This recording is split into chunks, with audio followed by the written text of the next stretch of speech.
मेरी बात ध्यान से सुनो। सिखाया ना मैंने। 20वीं शताब्दी के मनुष्य, 20वीं शताब्दी के मनुष्य की बात सुनो। मेरा नाम शरद चौधरी, 20वीं सदी का आदमी हूं मैं।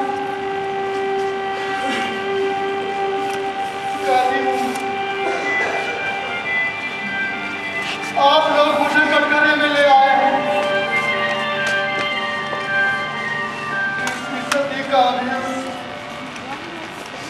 मैं, 20वीं शताब्दी।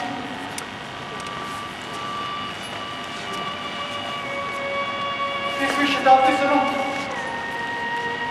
मैं निर्दोष हूं, बेकसूर।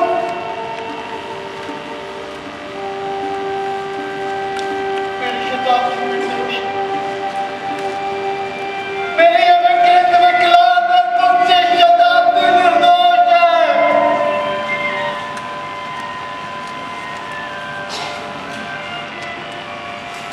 30वीं शताब्दी के मनुष्य, सुंदर शताब्दी के सुंदर सुंदर मनुष्य, मेरा ये विकृत और विकलांग चेहरा देखकर फैसला मत करो। मेरी शताब्दी में खूबसूरत हो सकती है।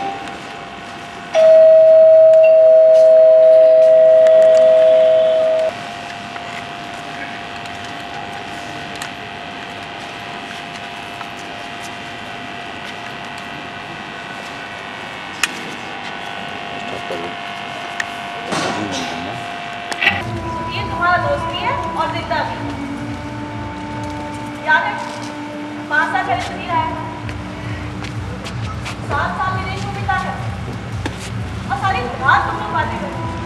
याद है? हाँ हाँ, मेरे ही कर रहे थे तुम और सुनील 5 साल पहले। याद नहीं? अरे वही सुनील आया है, नीचे खड़ा, बुला लो सुनील को। हाँ, क्यों? किधर जा रहे हो? क्यों? सुनील से नहीं मिलोगे? सिर्फ एक मिनट के लिए मिल लो, एक बार।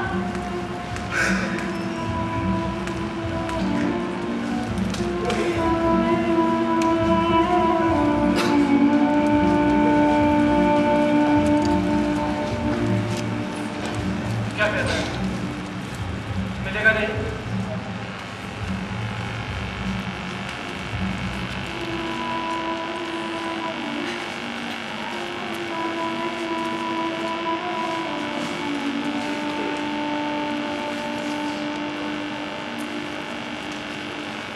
मैं सोचती थी कम से कम तुमसे तो मिलेगा ही। सुनील, तुम्हें कुछ उम्मीद नहीं? नहीं। क्यों? क्यों उम्मीद नहीं? क्या पता, हो सकता है पिछली बार की उसी रात की बात सोचता हूँ।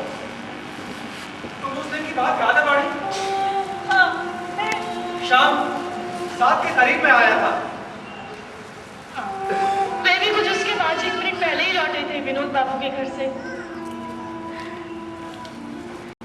मैं नहाते हुए निकली थी, चोटी कर रही थी। धक्के सुनते ही सोचा मैंने, भला आप ही कौन आया होगा?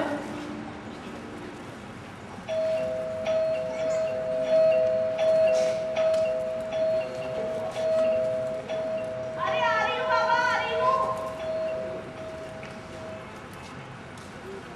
अरे आ रही हूँ बाबा।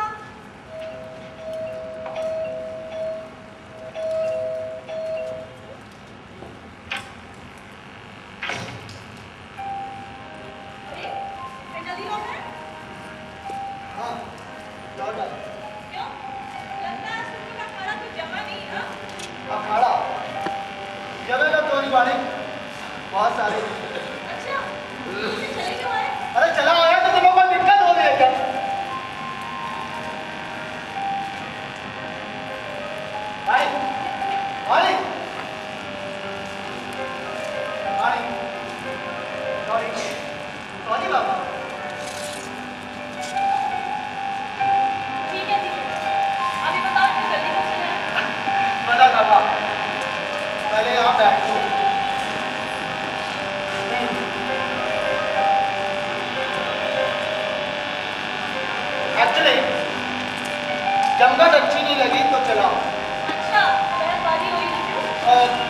हाँ, बहस कह सकते हैं। सारे लोग सहमत हों, क्योंकि बहस तो कर ही सकते हैं। तो फिर आखिर में चीखने, चिल्लाने और शोर शराबे का मतलब ही तो ये अंतर्राष्ट्रीय राजनीति, IPL, स्त्री पुरुष संबंध, करप्शन, सब तरह की बातें, सभी तरह की। हाँ, बहुत ज्यादा।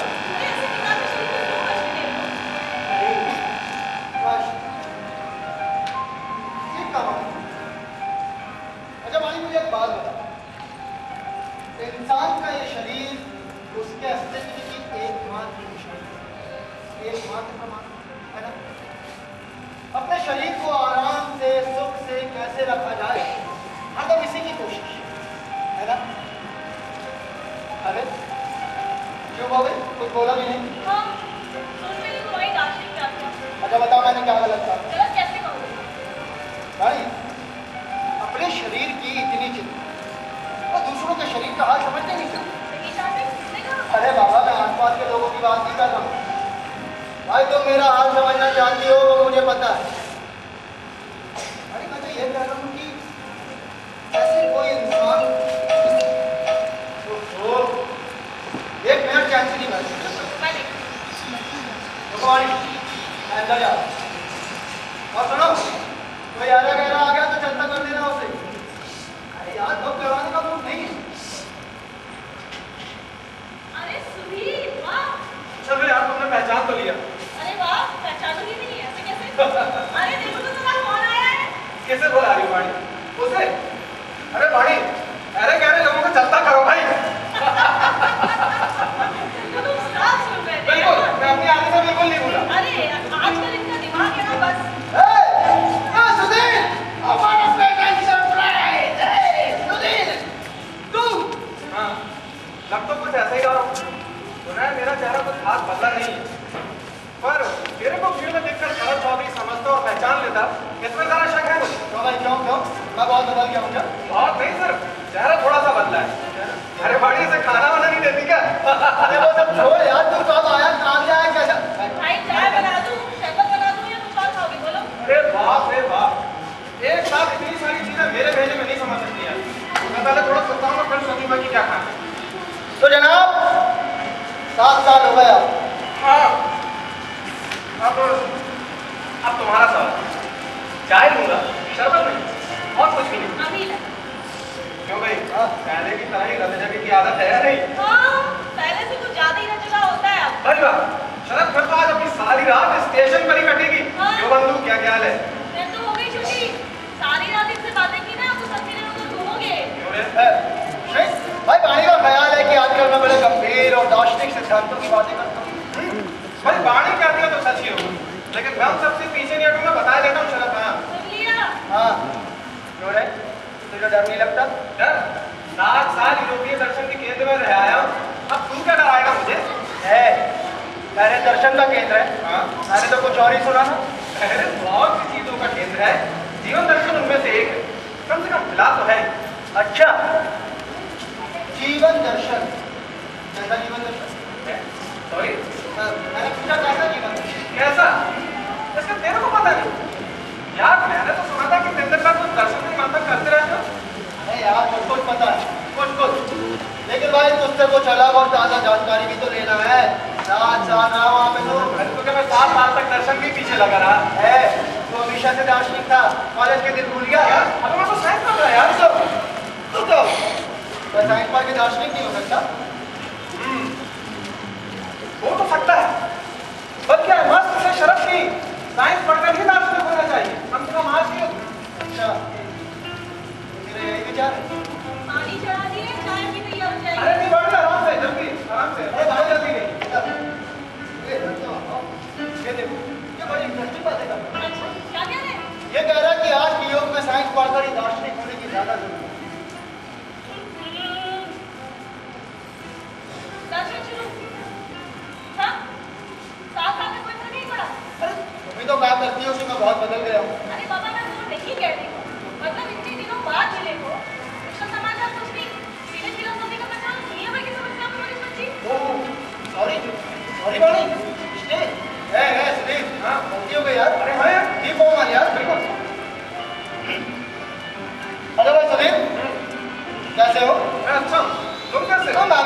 अच्छा हूँ, तुम्हारी माँ कैसी है? मेरी माँ अच्छी है और तुम्हारी पत्नी कैसी है? पत्नी बहुत हाँ, पत्नी बिल्कुल अच्छी नहीं है।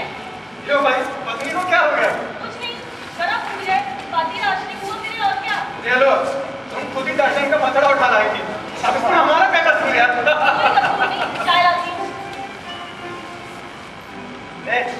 अब बोल। क्या? अरे जो बोल रहा था कि साइंस पढ़कर ही दार्शनिक होने की ज्यादा जरूरत क्यों? मुझे लगता है मेरा असली सवाल ये नहीं। तो फिर क्या? मुझे लगता है कि मेरा असली सवाल ये है कि हम जीने का अर्थ क्यों नहीं ढूंढ सकते? वो मेरा सवाल है। क्यों? तो क्या तुमने जीने का अर्थ ढूंढ लिया है?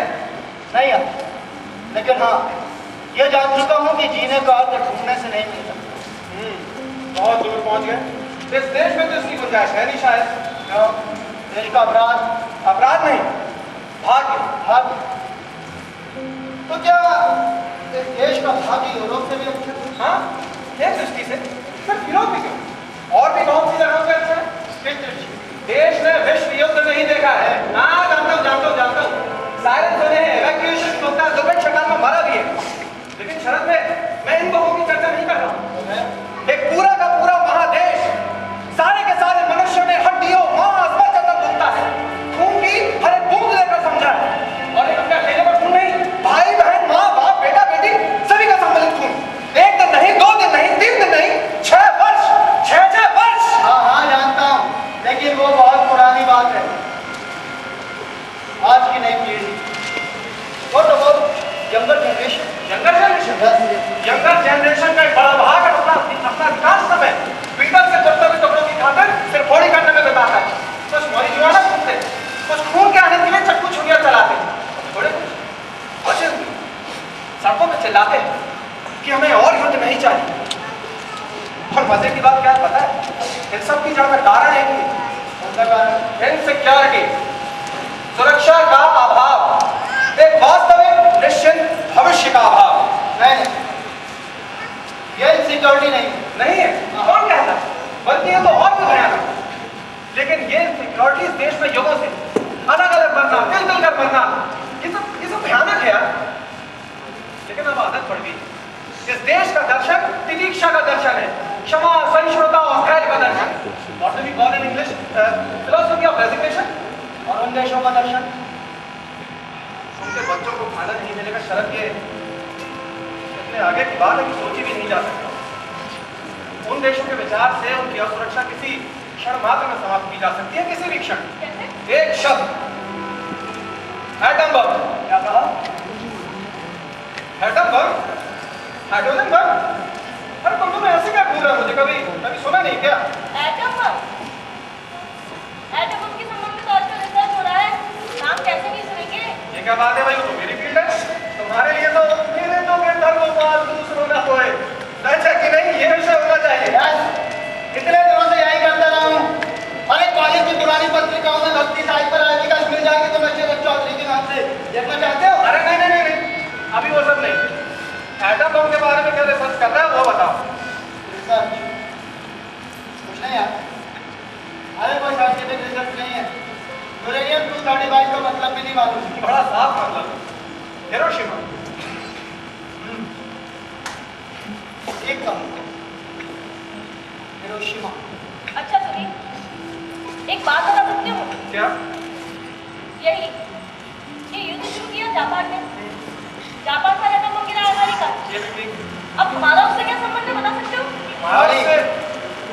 गाड़ी आज शाम विनोद बाबू के घर में शशांक को प्रकट कर रहा था कि आज पाकिस्तान के पास भारत से ज्यादा परमाणु है। तापस गुप्ता चिल्ला रहा था कि यदि आज पाकिस्तान भारत पर परमाणु अटैक कर दे तो भारत कहीं का ना रहे। ठीक ही तो है। हाँ, ठीक ही तो है। एक तक क्या तो दूसरे को करना ही पड़ता है ना। बढ़िया से एटॉमिक रेस कहते हैं। एटॉमिक रेस का एक और भी मतलब है, परमाणुविक जाति, मानव जाति का नया नाम। जाती हूँ दूसरी भी चढ़ा दी। अरे बैठो ना, इतनी क्या जल्दी है? नहीं बस नीचे में थोड़ा सामान की तरफ पड़ा है। जी भाई, परमाणु अस्त्रों के बारे में मेरी अमेरिकी जिज्ञासा वाणी को बिल्कुल अच्छी है। हाँ, आपके आगे बच्चे की दिमाग खराब होता है। कौन स्त्री है जिसे अच्छा लगेगा? हाँ,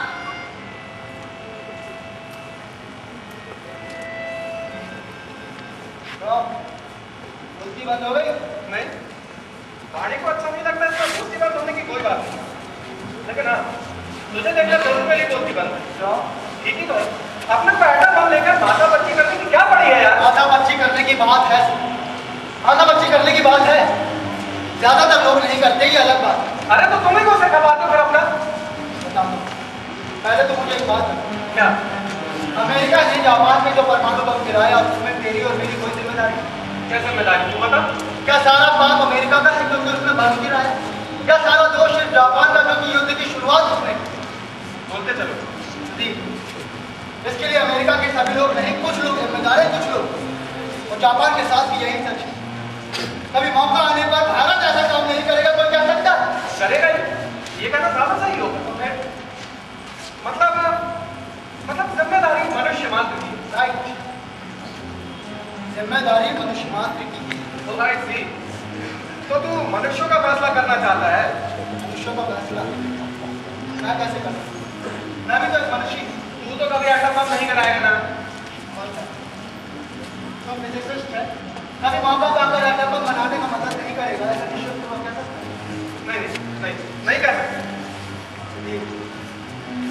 यार मैं मनुष्य का फैसला नहीं करता, मैं मनुष्य को कटघरे में खड़ा करता हूँ और वो मनुष्य में खुद मैं ही कैदी हूँ, मैं ही गवाह हूँ, मैं ही कांस्टेबल हूँ, मैं ही जूरी हूँ और जज भी मैं तू और भी बहुत सभी मनुष्य।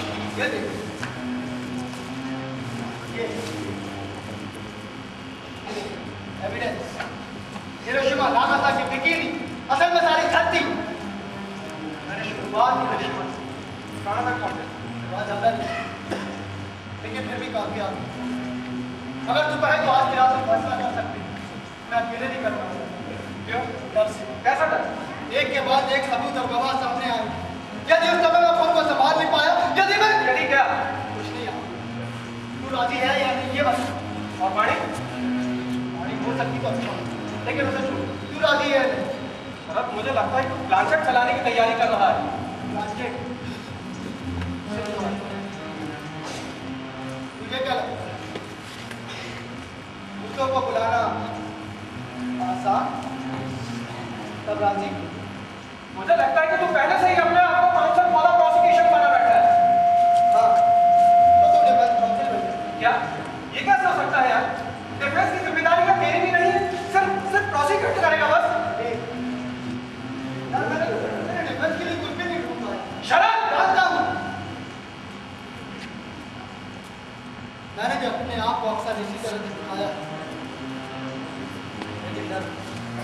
अगर तू कहता है डरने लायक कुछ नहीं है तो ठीक है, मैं नहीं डरूँ। लो, ये तो नहीं कह सकता, लेकिन हाँ इतना जरूर कहूँगा कि डरने से कोई फायदा नहीं होगा। अच्छा ठीक है, नहीं डरूँ। कब? आज खाना खाने के बाद बारिश हो जाए तब। तो ठीक है, तब तक मैं पेरिस के किस्से सुनाऊंगा। वाणी, पेरिस के किस्से, सुंदरियों के किस्से, पेरिस की प्रेम की रातें, बातें, शोर-गुलाब, मजेदार किस्से। तो पेरिस ये शुरू हो गया, समझ लो बस। वाणी,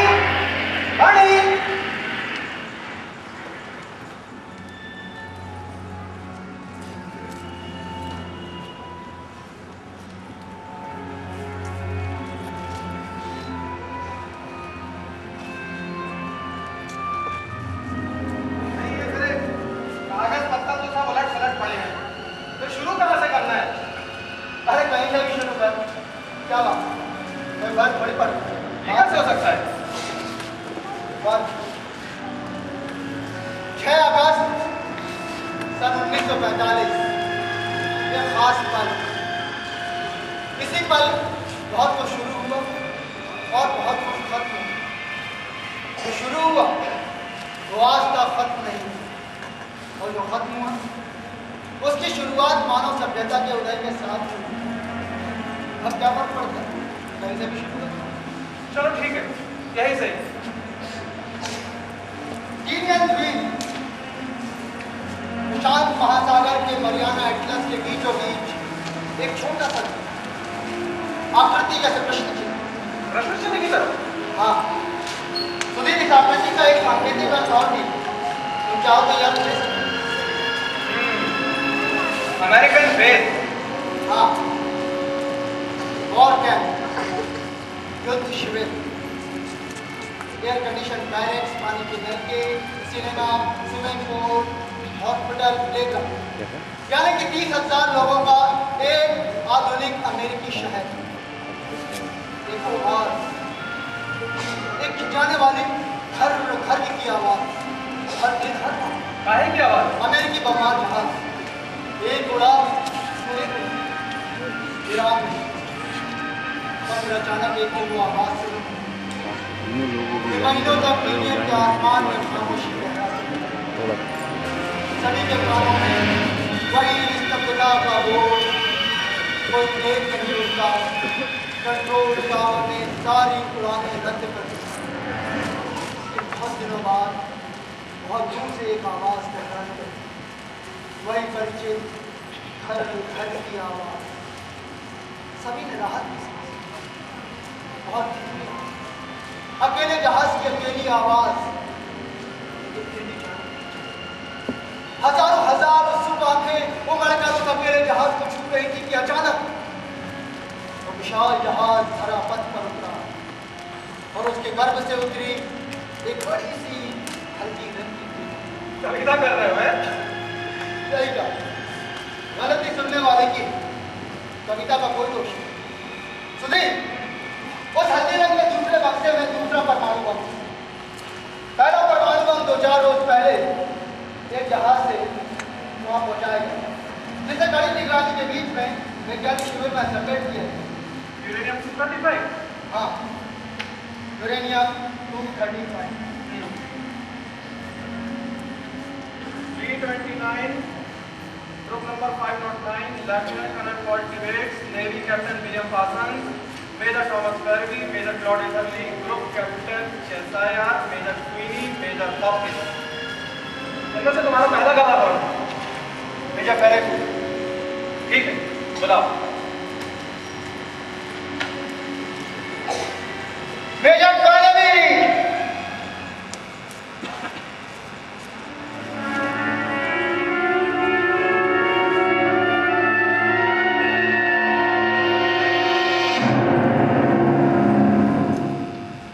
आपका नाम? Thomas Paris.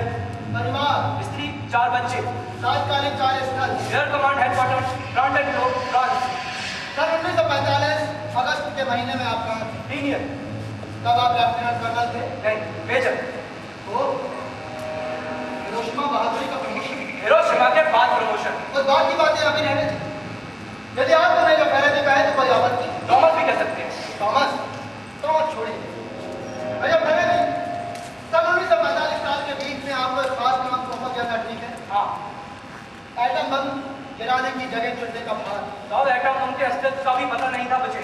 तो क्या किसी आम ने रेड के लिए निशाने की जगह चुनने को कहा? अंदाजा था कि कोई है ढंग का बम है। एटम बम है ऐसा नहीं समझता था।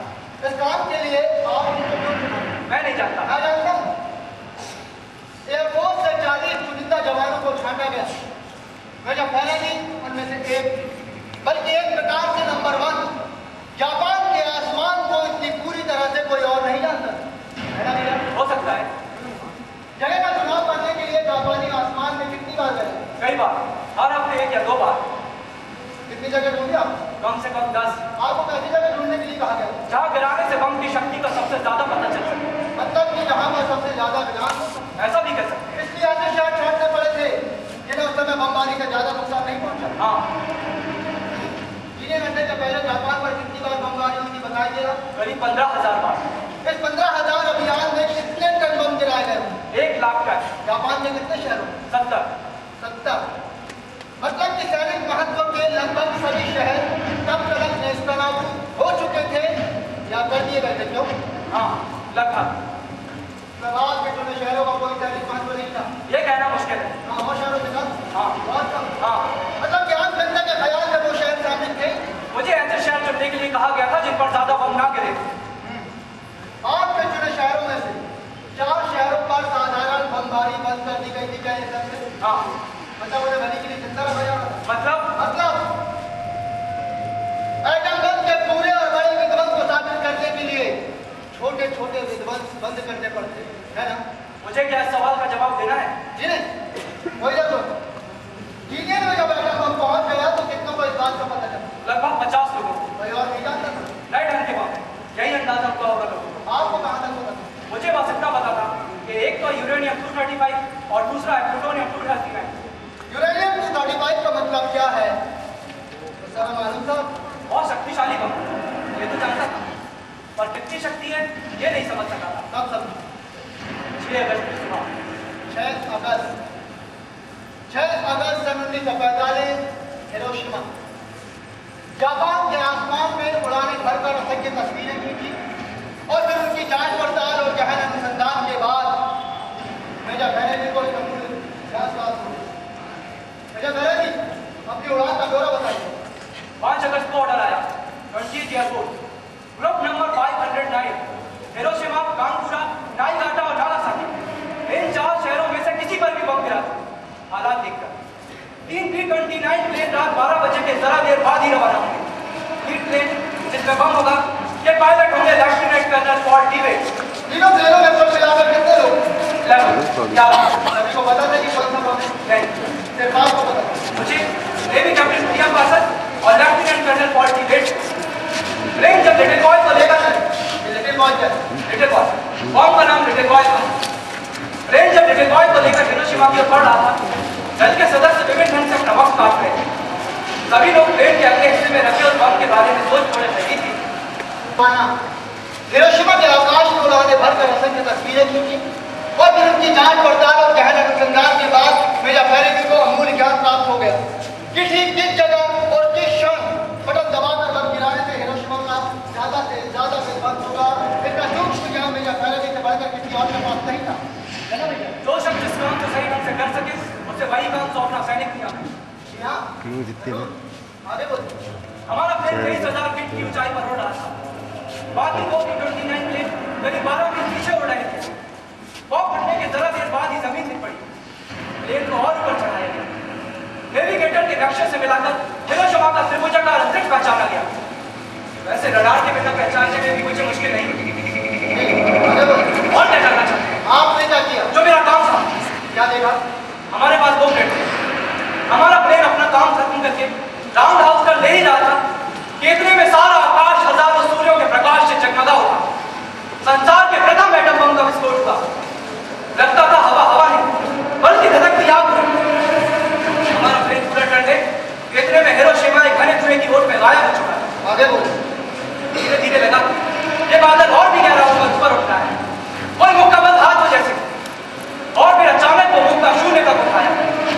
करीब 15,000 फीट ऊंचा कर आसमान में छत्ती सा बिखर गया।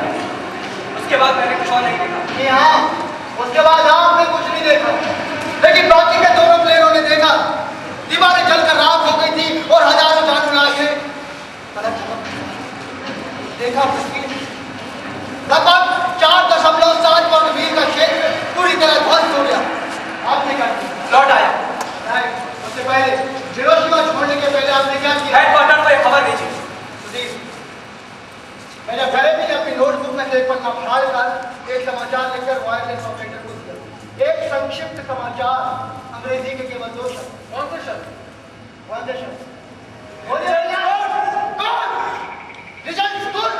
और इन्हीं शब्दों की उम्मीद में टीके हेडक्वार्टर ने सारी रात जागते हुए था और आखिर में खबर आई चंदी घंटों में यह खबर वॉशिंगटन। आपका कोई और सवाल है? मेजर बैनर्जी, सॉरी अब मेजर नहीं, अब तो आपको लेफ्टिनेंट कर्नल थॉमस बैनर्जी कहना है। कहिए।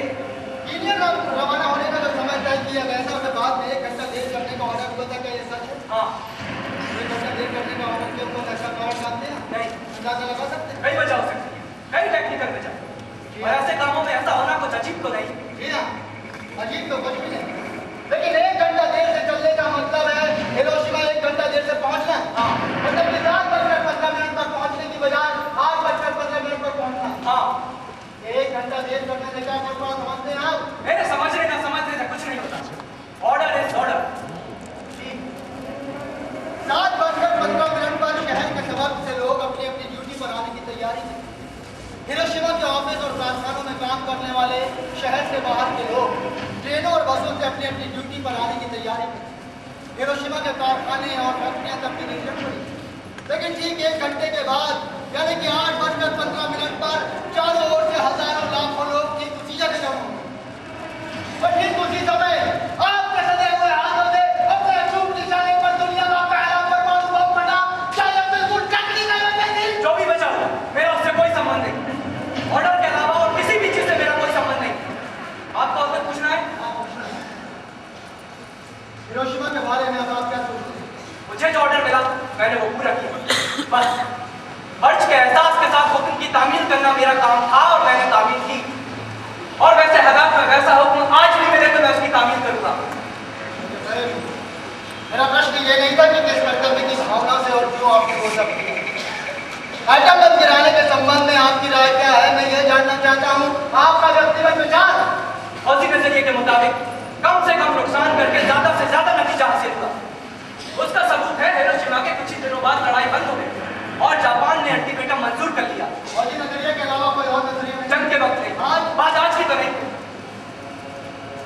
आज बंद होने के बाद आपका हिरोशिमा है, मैं हिरोशिमा के ध्वज धुआं और टीलों के बीच चलते हुए आपको कैसा लगा? जो करना था सही ढंग से किया। Good job, well done. कुछ और नहीं लगा? नहीं, मैं तो कोई अपराध या अपराधी नहीं हूँ। एकदम निजी मामला है। सिर्फ मेरे अकेले का मामला। इस बारे में सवाल करने का किसी को कोई भी हक नहीं। जा सकता हूँ? एक मिनट, आप मेजर क्लार्क हिंदी को जानते हैं? हाँ, जानता था। पहली मुलाकात कहाँ हुई? इंडियन में क्लार्क भी हमारे ग्रुप में था। तो क्या था? पायलट। कैसे पायलट? होशियार। उसी उम्र में उसने 33 कामयाब उड़ाने करी थी और स्क्वाड्रन का कमांड भी कर चुका था। उसी उम्र में मतलब कितने उम्र थी? जीनियर आया तो महज 23 साल का था। उसके 2 साल बाद ही क्लार्क मेजर हो गया। हिरोशिमा वाले दिन उसकी जिम्मेदारी क्या थी? इनोला डे के साथ जो 2 B-29 प्लेन थे उनमें से एक का पायलट इटली था। प्लेन का नाम? Straight flush. इटली के बारे में कुछ और भी जानते हैं? लंबा चौड़ा जवान चेहरा, उतना ही फुर्तीला। उसका बाप टेक्सास का अच्छा किसान था, wealthy father. Lord north Texas college में पढ़ता था। पर्ल हार्बर के वाक़ये के बाद कॉलेज छोड़ एयरफोर्स में वॉलंटियर बनकर आया। हिरोशिमा के बाद उसका व्यवहार कैसा था? कामयाबी से खुश था, होना भी चाहिए था। अपनी रिपोर्ट में उसने हिरोशिमा को आइडियल टारगेट कहा था और तारीफ की थी। लेकिन मेरे भी हिरोशिमा के 3 ऐसे 100 लेखों को मिलाकर दुनिया में एक किताब छपी। दुनिया में यही एक किताब है जो छोटे बच्चों के द्वारा लिखी गई है, लेकिन छोटे बच्चों के पढ़ने लायक नहीं। तो औरों को बुलाया अब बंद करो शराब। बहुत हो गया। हिरोशिमा की विफलता की छानबीन करने से अब क्या फायदा? और इसका कोई अंत कभी मिलेगा भी नहीं। आज से जलकर मरे, छत से कुचल कर मरे, रोग की पीड़ा में दिल कर मरे। अब और जानने को क्या बाकी रह गया है यार? जानने को बहुत कुछ बाकी है सुनील, बहुत कुछ। कुछ लोग ऐसे भी हैं जो दूसरे ढंग से भी मरे, भय से। भय से? हाँ भय। एक और बम का भय। हिरोशिमा और नागासाकी के बाद एक और बम, तीसरा बम लेकिन वो तो अंतम। नहीं आकर तो हम हिरोशिमा और नागासाकी से जुड़ते हैं। इसी भय से लोगों की बुद्धि नष्ट हो जाती है और इसी भय से लोगों में चेतना जाती है। प्राणों की आजमदार अनुभूति है भय। अगर ऐसा ही है तो मैं अभी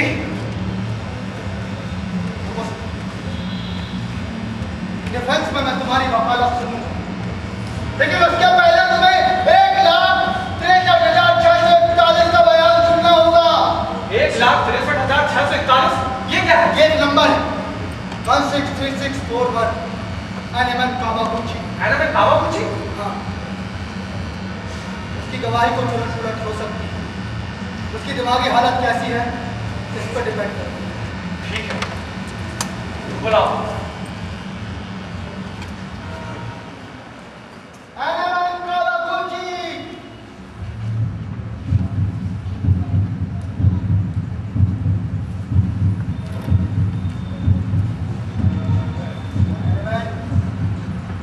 एनिमन कैसे हो? अच्छा ही हूँ। आजकल क्या करते हो? अच्छा कुछ भी नहीं करता, कुछ भी नहीं करता। कुछ नहीं करते तो फिर पेट कैसे भरते? लोगों के फटे कपड़े उठाता हूँ, फटे चिटे कागज बटोरता हूँ, बिक जाता है। फूटी टिने लौ लंगर के टुकड़े कबाड़ सब कुछ बेच देता हूँ मैं। तुम पहले क्या करते? पहले हाँ सन 1945 अगस्त के पहले। 1945 अगस्त। हाँ वो हिरोशिमा मैं काम करता था, नौकरी करता था। कहाँ काम करते? मित्सुबिशी कारखाने में। क्या काम करते? काम इंजीनियरिंग, मैकेनिकल इंजीनियर था। अच्छा तो तुम इंजीनियर है ना? 6 अगस्त सन 1945 की बात तुम्हें बता सकती हो, याद करके?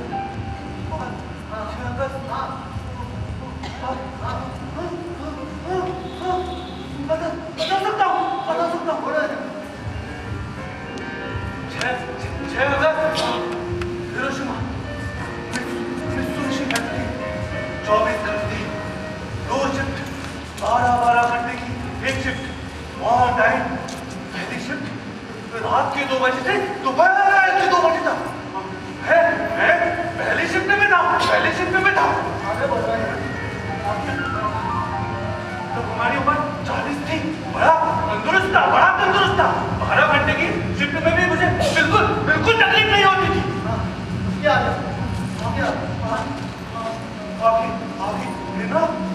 फिर सुबह हुई,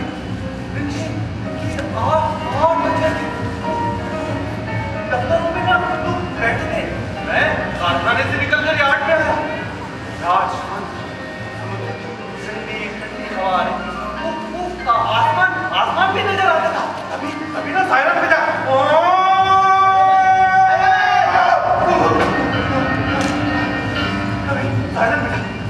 कभी कारखाने से बाहर निकला है, झुंड बांधकर निकलकर यार्ड से होते हुए शेल्टर में था। मेरे बिल्कुल पास थे। मेरे को बिल्कुल डर नहीं लगा। हिरोशिमा में कोई बात नहीं कर सकता और सभी शहरों में कर सकता, लेकिन हिरोशिमा में नहीं कर सकता, और नागासाकी में भी नहीं कर सकता। उसके बाद सभी शेल्टर में चले गए था, है ना? नहीं क्या कभी मैंने आसमान देखा, वॉल क्लियर बचा, सभी वापस लौट पड़े, कारखानों में चले गए। मेरे को दफ्तर में जाना था, तभी आसमान में देखा, बहुत ऊंचाई पर हमारा 0 प्लेन नहीं, B-29 अमेरिकन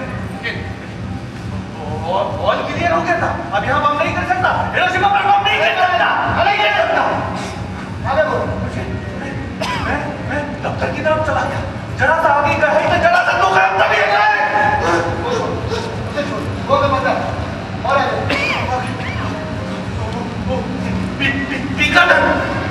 अब तो सब कोई जानते, सब लोग जानते, सब जानते।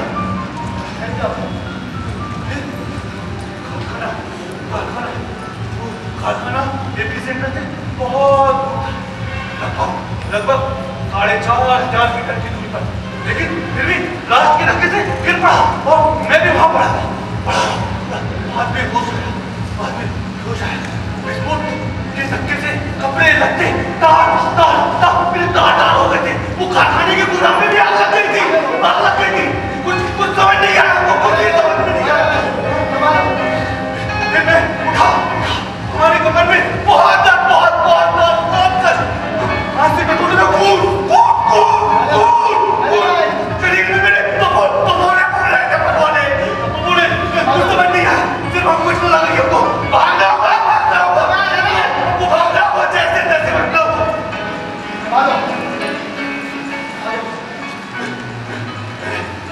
छूट कर भागा, लेकिन चारों तरफ आग, नदी की तरफ भागा, उधर भी आग, कारखाने के गोदाम में आग लगी थी।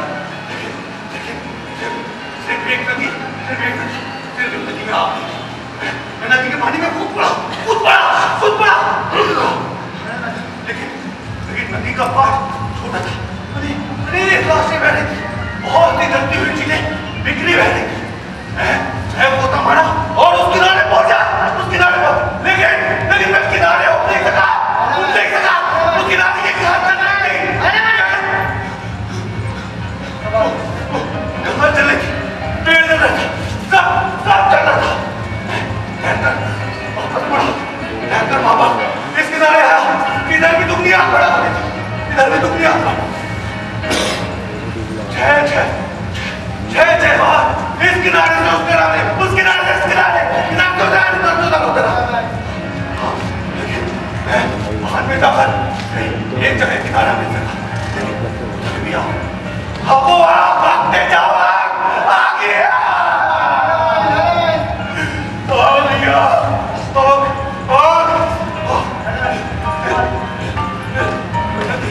नदी नाला तैरना लौटा।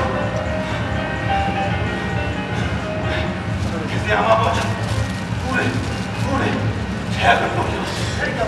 गिरजामा पहुंचने के बाद क्या हुआ? गिरजामा के बाद मैं पूछा, भयानक मैं सो गया। शाम को नींद टूटी। उस वक्त हमारे शरीर में ज्यादा दर्द नहीं था। ठंडी हवा, समुद्री हवा। घर पहुंचा, स्टेशन के पास ही था। एक मित्र के साथ रहता था। एक मित्र के साथ। लेकिन वहां पर मैं मित्र के पास गया और फिर कर गया। लेकिन लोगों के चेहरे मनुष्य से नहीं थे, भयानक चेहरे हो गए। फिर भी मैं गया, लेकिन वहां न घर था ना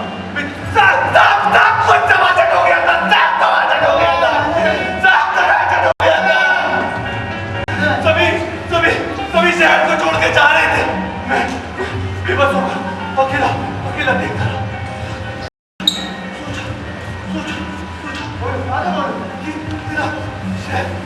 शहर गया कहाँ गया? क्या हुआ? बहुत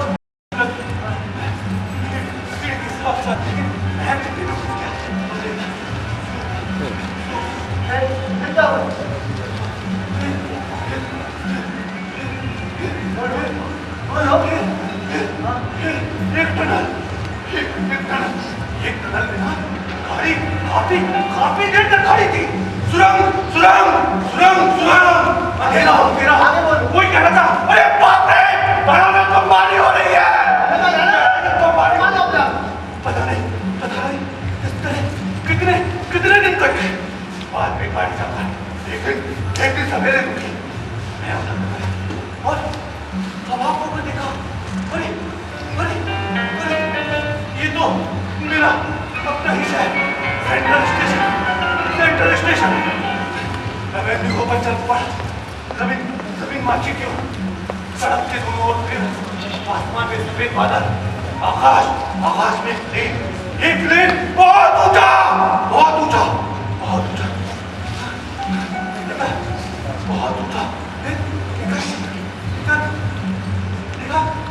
ये कैसा प्लेन है? कैसा प्लेन है? देखा वो पहला उड़ने लगी। मैं भागा, नाले के पानी में कूद पड़ा, कीचड़ में डूबा। एक प्लेन, वो देखो एक प्लेन चक्कर काट रहा है। वो बादल की ओर, वो देखो बादल की ओर चिपका। वो क्या? अरे बाप रे, वो क्या? वो काला छोटा था, वो क्या नीचे गिरता ही चला और उसका भीगा था।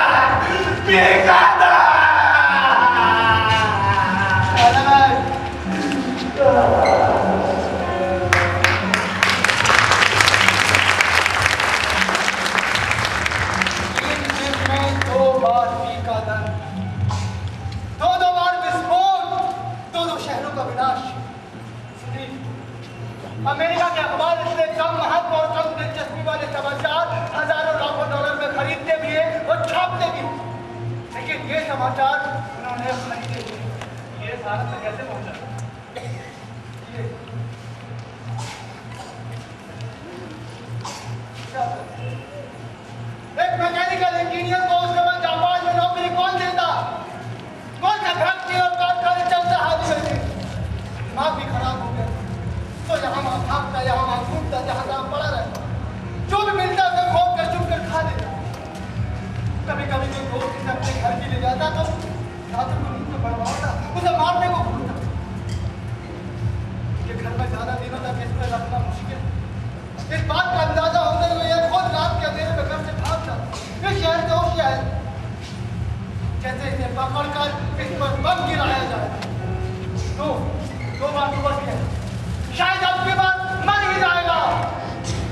डर से भागा फिरता है।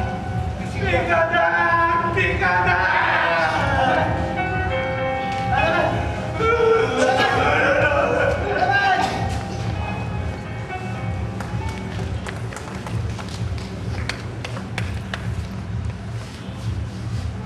वही एनिमल सन 1945 का एनिमल काला आज भी क्या वही हाल है? वही नहीं सुधीर, उसका नाम खत्म कर एक नंबर हिरोशिमा की मिली जुली संतान 1636 तीसरे बम के फट से मरने वाला सिर्फ एनिमल कावागुची है। और भी कई एनिमल कावागुची है, जापान है, जापान से बाहर। ना तो वो चीथड़े बटोरते फिरते हैं और ना ही अधजली सिगरेट के टोटे खोलते हैं। आधी रातों को सोए से जागकर चीखते भी नहीं, लेकिन वो ना तीसरे बम के भय से लगातार यूरोप में जो सिक्योरिटी का भाव देखता हूँ शरद, उसकी जड़ में भी यही डर है। सभी जानते हैं कि अगर फिर लड़ाई हुई तो लड़ाई नहीं। तीसरा बम किसी युद्ध की प्रतीक्षा में नहीं है। मतलब बताता हूं मैं। सांजीरो मासुदा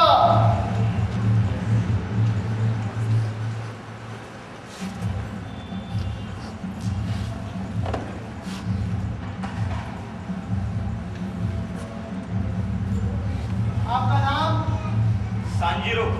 सांजीरो मासुदा। देश? निप्पन या इजुपोर्ट। आजकल क्या काम करते हैं? कारीगर, मिस्त्री, कुछ खेत पथार भी। पहले क्या करते थे? पहले हाँ। पहले मछली पकड़ने वाले जहाज में खलासी था। आखिरी दिनों कौन से जहाज पर काम कर रहे थे आप? कुकुरियो मारू, दूनी मछली पकड़ने वाला ट्रॉलर 99 टन, बहुत अच्छा जहाज था। कुकुरियो मारू का मतलब जानते हो सभी? Lucky dragon.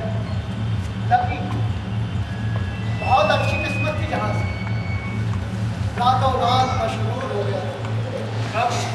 उस पर के सभी नारे की मशहूर हो गए 1954? यस, जनवरी के अंत में अन्य 5 मछली मार ट्रॉलर्स की तरह ही लकी ड्रैगन भी EIQ के छोटे से बंदरगाह से मछली पकड़ने निकला। राइट? हाँ, उस साल ठंड बहुत थी, अधिक मछलियां हाथ नहीं आई। ज्यादा ठंड होने पर दूनी मछलियों के झुंड दक्षिण चले जाते। सो खोजते ढूंढते हम भी दक्षिण चल पड़े। पहली मार्च को दूनी मछलियों का झुंड मिला, डंगा डाला गया, सारी रात जाल फेंका रहा। सवेरे मछली लाकर वापस चलना था। उस समय आप कहाँ पर? मैं वॉच ड्यूटी पर था, डेक पर ही। खौफ हटने के बाद पश्चिमी आसमान से एकाएक ही भयानक लपट उड़ी, भयानक रोशनी। सभी अचंभे में थे। बहुत से लोग देखने को डेक पर चढ़ा। देखा एक नीला बादल नीचे चक्कर लेता हुआ ऊपर उठ रहा था। अचानक वह बादल आसमान में सीधा तीर से उड़ गया। नीला रंग गहरे लाल रंग में बदल गया। आसमान और समंदर सभी कुछ लगा जैसे खून के रंग में रंग गया। कोई भी नहीं समझ सकता। अरे किसने अखबार पढ़ा जो ख्याल रखता, तो पता होता तो क्या उधर लंगर डाला जाता। लंगर से कितना पास डाला गया? 100 में से भी कम। कहाँ से? Bikini Atlas. दूसरी मार्च दुनिया में हाइड्रोजन बम का पहला विस्फोट। मुझे तुम्हें याद है, बचपन में हम लोग हाइड्रोजन गैस के बलून खरीद कर खेला करते थे। उसे धागे से बांधकर ढील छोड़कर देखा करते थे कि कितना ऊंचा उठता है। तब हाइड्रोजन गैस इतनी जानी पहचानी है ना? आना पड़ेगा। एक शांति उसके बाद एकाएक कोई चीखने लगा। बिजली के अड्डे ने तुरंत लंगर खोलने का ऑर्डर दिया। इंजन स्टार्ट हुआ उस समय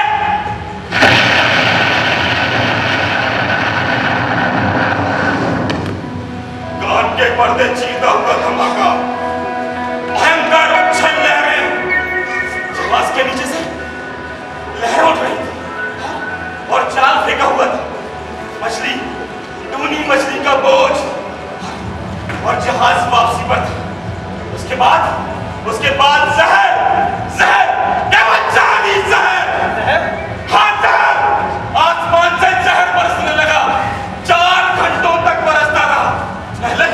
पहले हमने समझा था कुआसा है, उसके बाद लगा शायद बर्फ की फुइयां, लेकिन वहां बर्फ कहां से गिरती?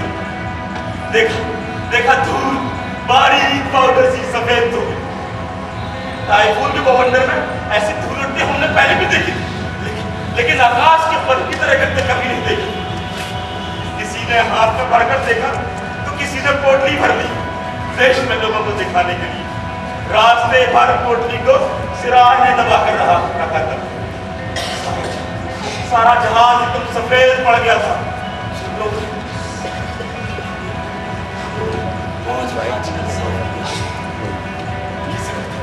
किसे पता था कि हम जहर घोल रहे थे? ये कब समझा? तीसरे दिन एक जना गिर पड़ा, शरीर में ताकत नहीं, उठ नहीं सका। कैप्टन ने आराम करने का हुक्म दिया।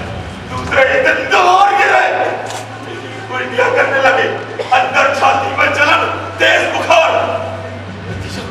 नतीजा हुआ कि बाकी लोगों का काम बहुत बढ़ गया। काम करना ही था। 7 दिनों के बाद सभी की आंखों से बहुत निकलने लगा, बाल झड़ने लगे, बालों के साथ खोपड़ी की चमड़ी भी पापड़ियों से झड़ती चली जाती।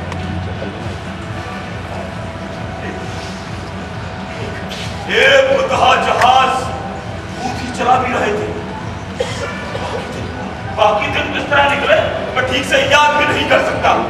12 दिन 14 तारीख को जाकर जहाज यहीं से पहुंचा। फुकुरियो मारू जहाज। लकी ड्रैगन,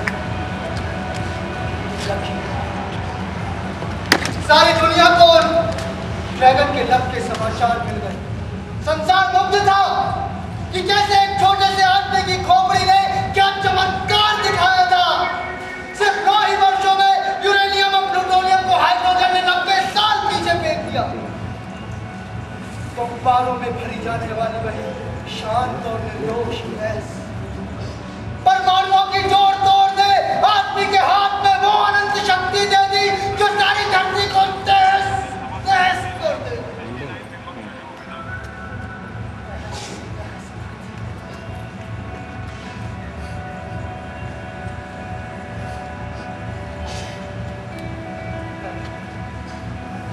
आप बोले खचाखच भीड़, सभी हमसे परे हट रहे थे, भागते थे सबके सब। अगले ही दिन टोक्यो के रेड क्रॉस अस्पताल और यूनिवर्सिटी से घोषणा हुई, रेडियो एक्टिविटी, और हम सभी को टोक्यो चलान कर दिया गया। फिर उसके बाद तक दौरा जानने की तुम्हें कोई जरूरत नहीं। बड़े बड़े स्पेशलिस्ट डॉक्टर्स ने मौत से लड़कर 23 में से 22 को तो बचा दिया। 23 आदमियों की घोर यंत्रणा से हाइड्रोजन बम के महत्व और संबंधित प्रमाण एकत्रित कर लिए गए। उस समय मास्टर अस्पताल में कितने महीने थे आप अस्पताल? 1 साल 8 महीने। 1 साल 8 महीने। कितनी भी रोग यंत्रणा और विवस्थता की कल्पना तुम कर लो सुधीर, लेकिन अकेले बड़े बड़े मास्टर ने इससे कहीं ज्यादा, बहुत ज्यादा भुगता। नहीं, अकेले नहीं, EIU से महीने में 2 बार माँ आया करती थी। माँ मुझसे मिला करती थी, इसलिए EIU के लोग माँ से भी कतराते थे। माँ भी मुझसे मिलने में कभी कोताही नहीं की, चुपचाप बैठ जाती। हंस पड़ी, चिट्ठी दिखाई। उसके साथ मेरी शादी वाली थी।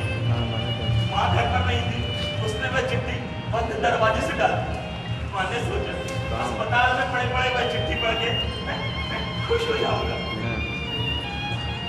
लेकिन उस दिन मुझे अपने से ज्यादा दुख माँ के लिए हुआ।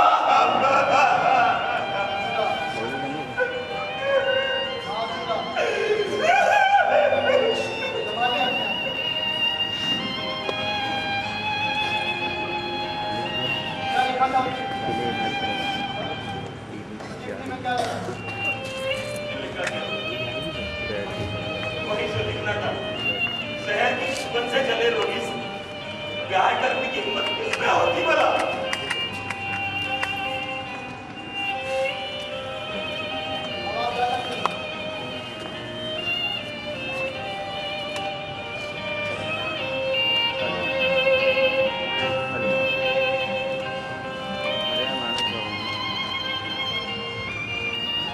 अरे यार अरे वहाँ तीसरे परमाणु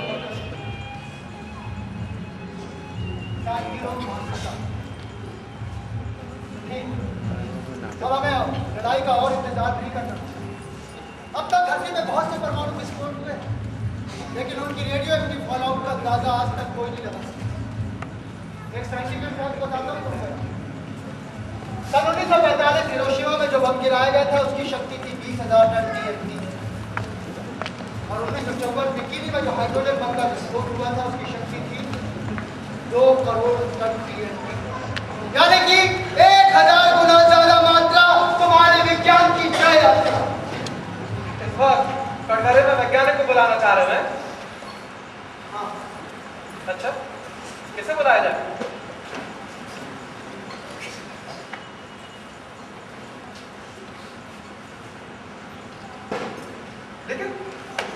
लेकिन ये चिट्ठी तो हाँ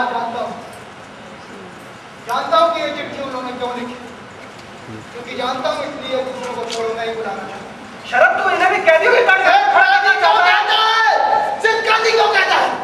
कैदी फरियादी मुझसे और सभी एक इंसान में सभी कुछ।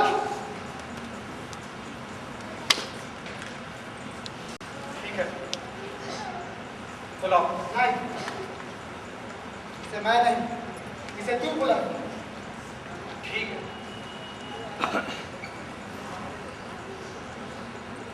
Professor Albert Einstein.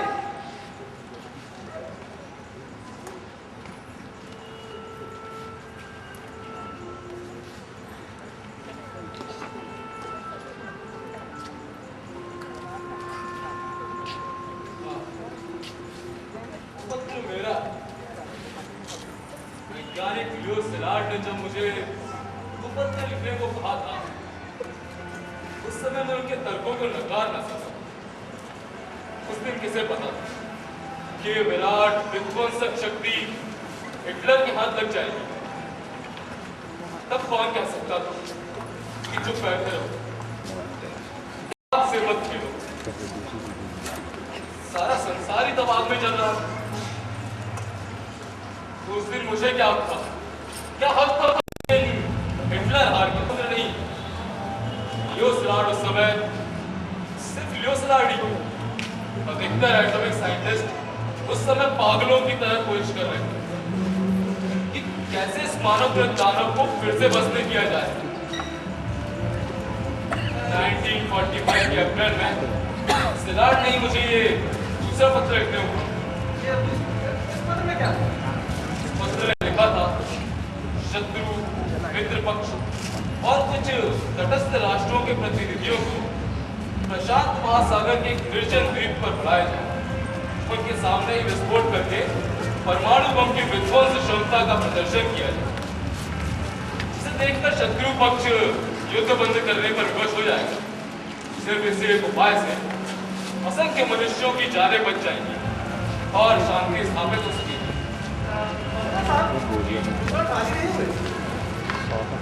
रूजवेल्ट ने पत्र पढ़ाई क्या? रूजवेल्ट ने पत्र पढ़ाई नहीं। इस पत्र के साथ सिलार्ड का एक विस्तृत मेमोरेंडम भी रूजवेल्ट के टेबल पर पहुंचा था।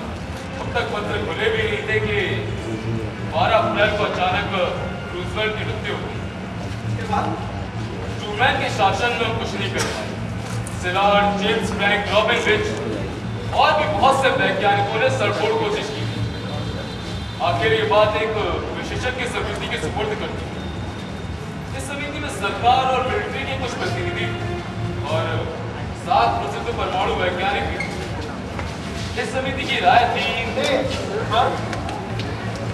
इस समिति की 3 सिफारिशें प्रेसिडेंट ट्रूमैन के पास भेज दी गई।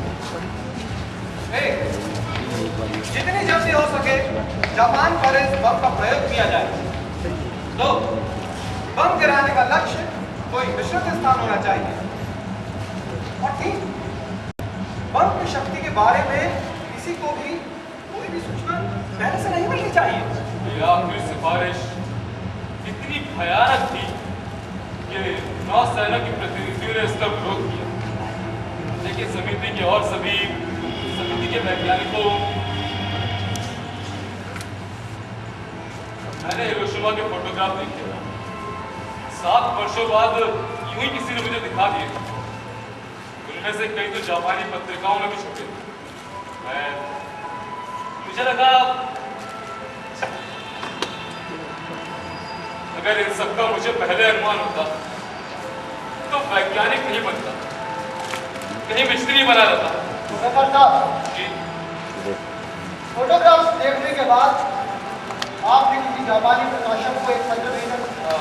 हाँ, लिखा था। उस पत्र की एक कॉपी अभी भी मेरे पास है।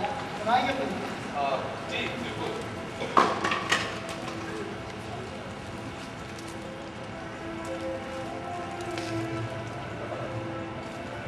मैं समझता हूँ युद्ध काल में भी मनुष्यों को मारना हत्या के बराबर ही, फिर भी जब तक युद्ध ना हो जब तक युद्ध ना हो, जब तक संसार के विभिन्न राष्ट्र आपस में सहयोग नहीं करते, जब तक उनके आपसी झगड़े शांतिपूर्ण और वैधानिक ढंग से सुलझाए नहीं जाते, तब तक उन्हें युद्ध के लिए तैयार तो रहना ही पड़ेगा। ऐसी हालत में एक राष्ट्र को हर तरह के रास्ते अख्तियार करने पड़ेंगे, बर्बर से बर्बर अस्त्र बनाने पड़ेंगे। ऐसा ना हो तो अस्त्रों की लड़ाई में वो सबसे पीछे रह जाए। और तैयारियां तो युद्ध को ही बढ़ावा देती। और आज के युग में युद्ध का मतलब है सारे संसार का विनाश, क्योंकि आज की स्थिति में युद्ध को किसी सीमा में बांधना संभव नहीं रह गया। एकमात्र प्रभावशाली उपाय है युद्ध समाप्त करो या फिर युद्ध के कारण को समाप्त करो। मनुष्य को सिर्फ यही एक उद्देश्य लेकर आगे बढ़ना होगा, और कोई चारा नहीं। विभिन्न देशों के सामाजिक जीवन का मूल अंतर इतना गहरा है कि उनके लिए दावा करना सचमुच ही बहुत कठिन है। फिर भी असंभव नहीं होगा, वरना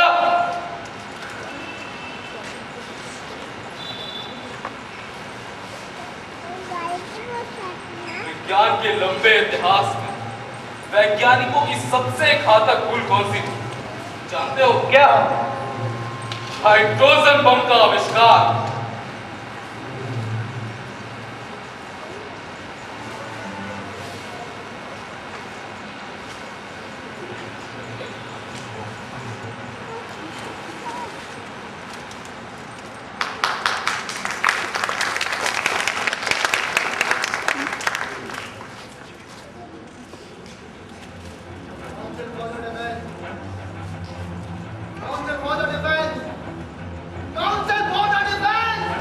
मेरा इन सबसे कोई लेना देना नहीं है।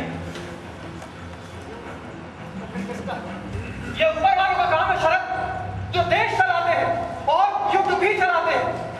अगर वे ये सब नहीं समझ सकते तो तू या मैं क्या कर सकते हैं? बता। क्या कर सकते हैं? हाँ बता। क्या कर सकते हैं? मान लें कि हम दोनों बस के पैसेंजर हैं, पीछे की सीटों पर बैठे हैं। लापरवाह ड्राइवर 80 मील की रफ्तार से भक्त को भगाने वाला है, तो क्या हम उससे ये नहीं कह सकते कि भैया थोड़ा आराम से, थोड़ा धीरे उस बच्चे को बचा कर? क्या हम उससे ये नहीं पूछ सकते उसके पास ड्राइविंग लाइसेंस है या नहीं? क्या हम उससे ये नहीं पूछ सकते कहीं वो पागल तो नहीं? क्या हमें ही अपना ध्यान भटकाना होगा, खिड़की से बाहर ताकना होगा और कहना होगा वाह कितना सुंदर दृश्य है? तो क्या दीवार से सफोड़ी करके उसके लिए अपना जीवन नष्ट कर दोगे? उस काम के लिए जिसमें तुम्हारी कोई जिम्मेदारी नहीं है। कोई जिम्मेदारी नहीं है। कौन कहता है? क्या जिम्मेदारी है बता फिर। 2 जिम्मेदारियां हैं। तो पहला, मैं और वो ड्राइवर, हम दोनों एक ही जात के इंसान। दूसरा, मैं और वो ड्राइवर दोनों एक ही शताब्दी में पैदा हुए, 20वीं शताब्दी में। तुम्हारे और उस ड्राइवर के अलावा इस 20वीं शताब्दी में और भी बहुत से लोग पैदा हुए हैं शरद। इन सब का जिम्मेदार भी अगर उन सबको जिम्मेदार भी उन सबको अकेले कोई होना होगा। और यदि कोई दायित्व देना चाहे तो अगर कोई वो दायित्व लेने से इनकार कर देगा तो वो दायित्व मुझे लेना। मान ले आज से 1000 20वीं शताब्दी का मनुष्य इतिहास में हमारी कहानी पढ़कर लाख भोग सिकोड़ कर उंगली दिखाकर बोले कि वो देखो 20वीं शताब्दी का मनुष्य आत्मघाती विकृत बुद्धि जानवर। बताओ बता क्या जवाब देगा? जवाब देने के लिए मैं बचूंगा ही कहाँ? लेकिन मैं बचूंगा, मैं बचूंगा। मुझे बचना होगा, मुझे बचना होगा, मुझे बचना होगा। अपनी शताब्दी का समर्थन करना होगा, अपनी शताब्दी का समर्थन करना होगा। 20वीं शताब्दी के सामने अपनी शताब्दी का समर्थन करना होगा। आत्मपक्ष का समर्थन करने के लिए मुझे जिंदा रहना होगा। कहना होगा कि मेरी शताब्दी को गलत मत समझो, गलत मत समझो। 20वीं शताब्दी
जल्दी हार मानने वाला नहीं हूं। क्या करेंगे आप? बाड़ी, तुम जब तक शरद को संभालो मैं अभी आया। हेलो,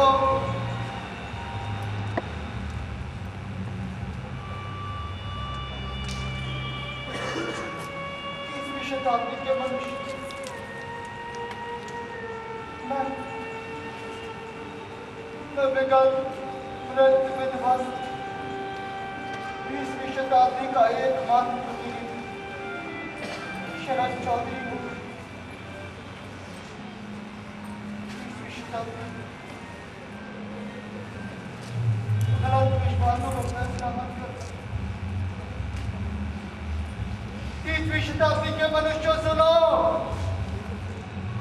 30वीं शताब्दी के शांत और पवित्र मनुष्य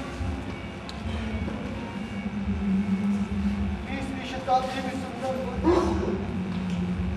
20वीं शताब्दी का मनुष्य भी शांत और पवित्र होता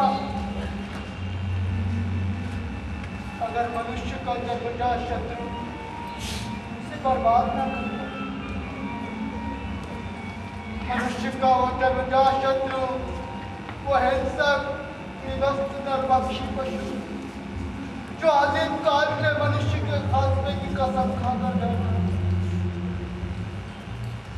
मनुष्य का वो शत्रु मनुष्य स्वयं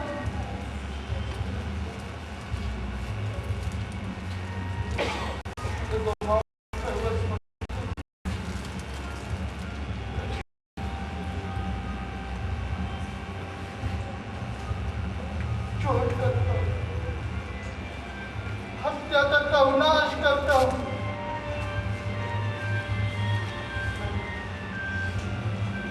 मैंने उसकी आंखों में ईश्वर की छाया भी देखी। मैंने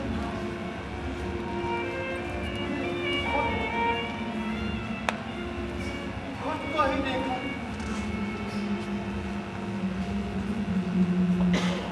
20वीं शताब्दी के मनुष्यों,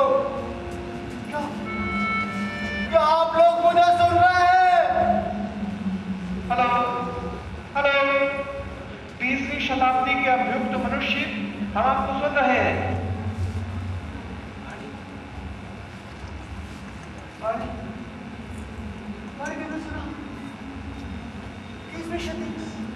तीसवीं शताब्दी के मनुष्य की आवाज।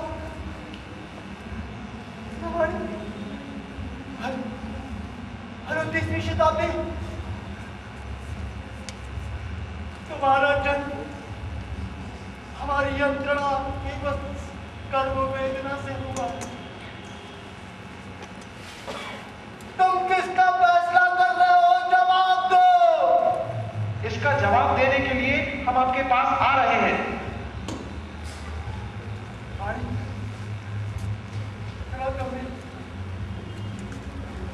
20वीं शताब्दी के मनुष्य की आवाज सुनी।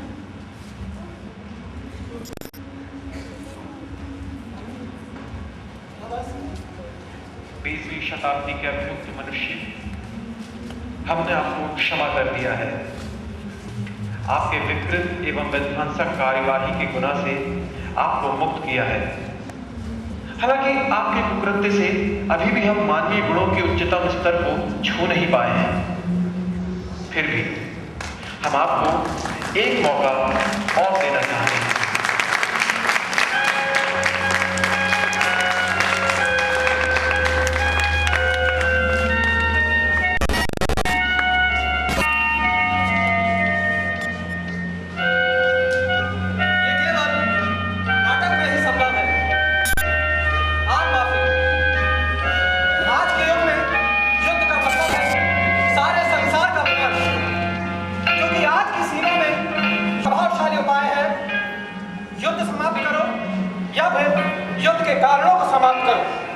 इंसान को सिर्फ यही एक उद्देश्य लेकर आगे बढ़ना होगा।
आइए हम अपनी टीम का परिचय आपसे करवाते हैं।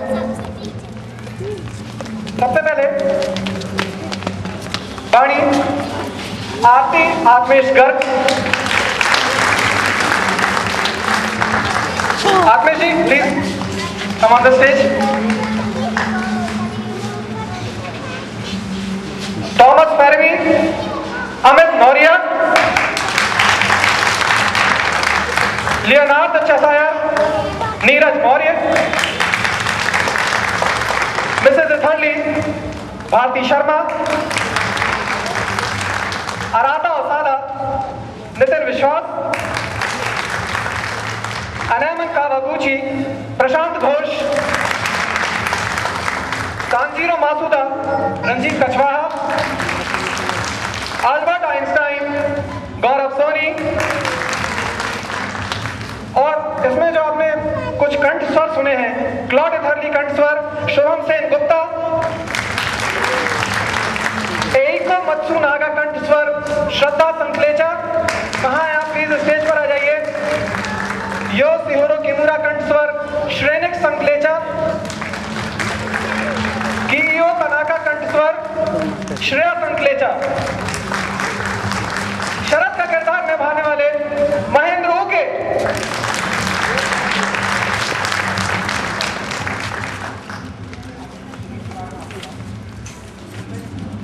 और हमारे फिजिसिस्ट भाई सुधीर, विकी तिवारी और ये तो सब ऑन स्टेज कलाकार थे जिनकी मेहनत आपको दिख जाती है, लेकिन हमारे ऐसा काम करने के पीछे और भी बहुत सारे लोग होते हैं जिनकी इस एक दिन की 2-3 घंटे की मेहनत के लिए कई उन्नीदी रातों की तन तोड़ मेहनत रहती है। इसके लेखक हैं बादल सरकार, हिंदी अनुवाद किया है राम गोपाल बजाज ने। पार्श्व संगीत और संचालन किया है शुभम सेन गुप्ता। प्रकाश परिकल्पना, संचालन और हम सब की रूप सज्जा समर सेन गुप्ता जी। कला निर्देशन गौरव सोनी, नीरज मौर्य। मंच निर्माण ये जो जितना भी आप सेट देख रहे हैं हमारे मंचले भैया गौरव और नीरज ने साथ में बनाया है। वेशभूषा जो हम लोग सब कॉस्ट्यूम पहने थे सभी ने स्वयं अरेंज किया है। हाँ बोल रहा हूँ। नेपथ्य प्रबंधन रवि सक्सेना, राधा उके, भारती दीवान और विजय दीवान भी है साथ में, और भी अन्य लोग हैं। और अंत में हमारे डायरेक्टर जिनके बिना हम कुछ नहीं है, श्री समर सेन गुप्ता जी। और ये जो लाइट एंड साउंड सिस्टम आप देख रहे हैं वो गुड्डा भैया, गुड्डा यादव जी का है। हाँ दादा please give him a big hand.